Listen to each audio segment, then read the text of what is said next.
بزرگوں کی قبروں پر کھڑے ہو کر اللہ عز و جل کی عبادت کرنا جائز ہے یا حرام؟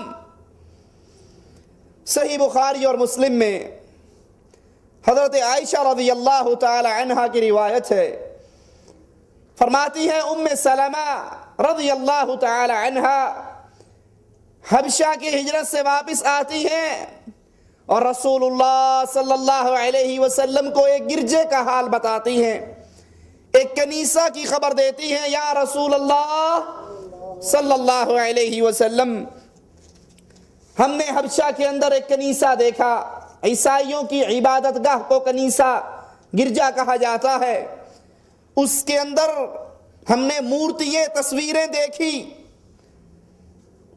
رسول اللہ صلی اللہ علیہ وسلم فرماتے ہیں یہ یہود و نصارہ، ان کا جب کوئی نیک آدمی فوت ہو جاتا، نیک آدمی مر جاتا، تو یہ اس بزرگ کی، اس ولی کی، اس نیک آدمی کی قبر پر مسجد بنا لیتے، عبادت گاہ بنا لیتے، اور اس میں اس کی تصویریں سجا لیتے، مورتیاں بنا لیتے۔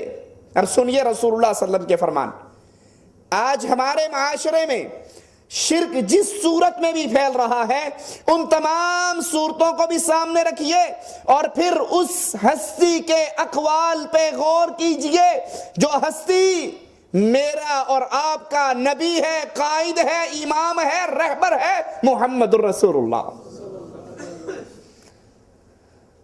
لوگوں کے بزرگوں کو پیش کر کے ہم اپنے بزرگوں کے ساتھ مقارنہ نہیں کرواتے کہ تمہارے مولوی نے یہ کہا تو ہمارا مولوی یہ کہتا ہے۔ کیوں؟ اگر میں یہ کہوں میں آپ کے مولوی کی بات نہیں مانتا تو کیا خیال ہے میں کافر ہو جاؤں گا؟ نہیں۔ اگر آپ کہیں مولانا صاحب ہم آپ کی بات نہیں مانتے، یا آپ کے مولوی کی بات نہیں مانتے، آپ کے بزرگ کی بات نہیں مانتے، تو آپ کے ایمان میں کوئی فرق نہیں آئے گا۔ اس لیے ہم مقارنہ کرتے ہیں اس ہستی کی باتوں کے ساتھ۔ اگر کوئی یہ کہے کہ میں محمد رسول اللہ کی بات نہیں مانتا، اس کے کافر ہونے میں کوئی شک رہ جائے گا؟ معاشرے کے اندر جتنا شرک پھیل رہا ہے، ان تمام قسم کے شرکیہ عقائد اعمال کو سامنے رکھیں اور محمد رسول اللہ صلی اللہ علیہ وسلم کے اقوال کو بھی سامنے رکھیں۔ پیارے نبی علیہ السلام فرماتے ہیں یہود و نصارہ میں سے جب کوئی نیک آدمی مر جاتا، یہ اس کی قبر پر مسجد بنا لیتے۔ ہمارے ہاں بھی یہی ہوتا ہے نا، دربار ہے ساتھ اس کی قبر پہ مسجد ہے، بابا حجویری کی قبر ہے اس پہ مسجد ہے، اسلام آباد والے بابے کی قبر ہے اس کے اوپر مسجد ہے۔ اب یہ کام اچھا ہے، یہ کرنے والے لوگ اچھے ہیں، یہ دھندہ ٹھیک ہے۔ اگر کوئی وزیر اعظم بن جاتا ہے تو حجویری صاحب کی قبر کے اوپر پورا داتا کمپلیکس بنوا دیتا ہے۔ یہ کام کیسا ہے؟ کس سے پوچھنا ہے؟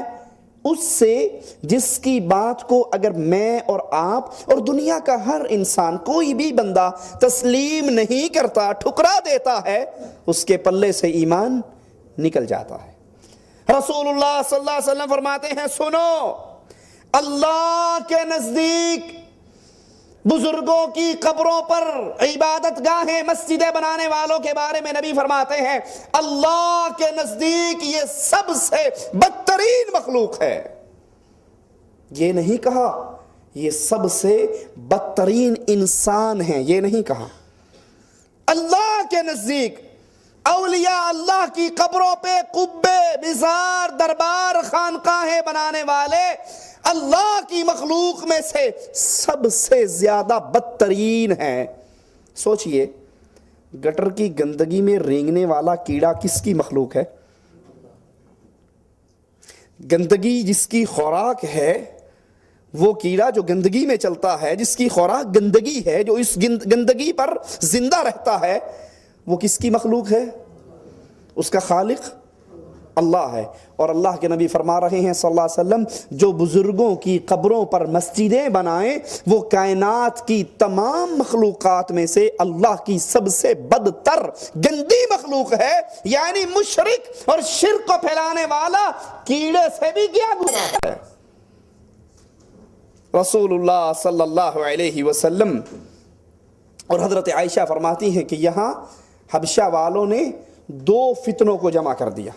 پہلا فتنہ کہ انہوں نے اولیاء کی قبروں پر مسجدیں بنائی، قبے بنائے، درگاہیں بنائی، وہاں پہ وہ اعمال ہونے لگے، پہلا فتنہ.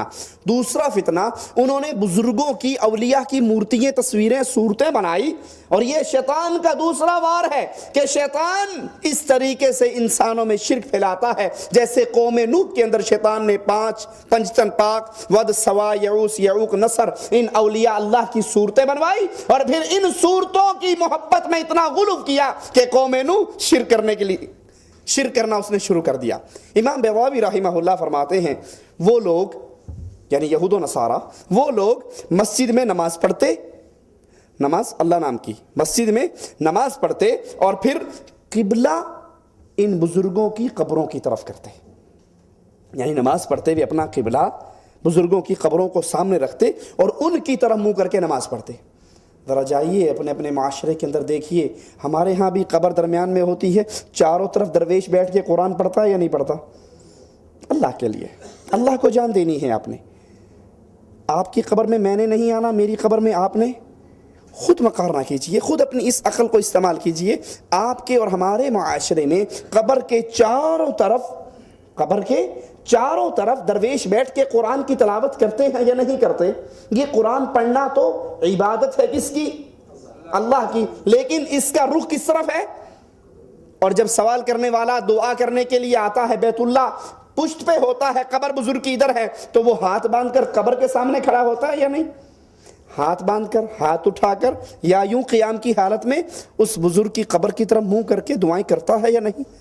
یہی عمل یہود و نصارہ کیا کرتے تھے. اس پر رسول اللہ صلی اللہ علیہ وسلم نے ان کو ملعون قرار دیا، ان پر لعنت کی. اور لعنت کا مطلب کیا ہوتا ہے؟ طرد من رحمت اللہ، کہ ایسے لوگوں پر پھر کبھی اللہ کی رحمت نہیں پڑتی جب تک وہ توبہ طائب نہ ہو جائے. اس لیے اسلام نے قبروں پر مسجدیں بنانے سے روک دیا، کیونکہ یہ عمل بہت سی امتوں میں شرک اکبر اسی عمل کے ذریعے پھیلا اور بہت سی امتیں اسی سبب سے برباد ہوئی کہ انہوں نے بزرگوں اور اولیاء کی قبروں پر قبے اور خانقاہیں بنانا شروع کر دی اور بالآخر وہ چلتے چلتے شرک اکبر کے اندر دفن ہو گئے.